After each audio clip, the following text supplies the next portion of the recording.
ভাপা পিঠা আমরা তো অনেকেই পছন্দ করি, কিন্তু এটা বানাতে অনেক ঝামেলা।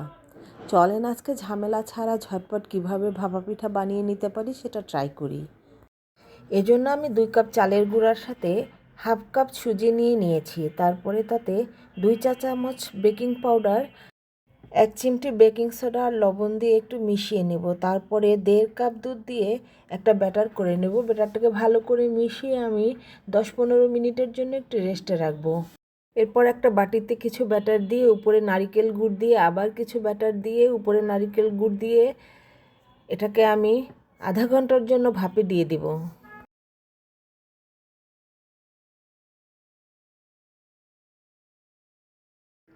আধা ঘন্টা হয়ে গেলে আমি এটাকে একটা কাঠি দিয়ে চেক করে নেব যে এটা শুকনো আসে কিনা। আমার ভাপা পিঠা হয়ে গেছে, এখন আমি এটাকে নামিয়ে নিচ্ছি।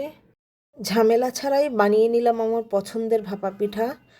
খেতেও অনেক মজা হয়েছে। জানাবেন কেমন লাগলো। আল্লাহ হাফেজ।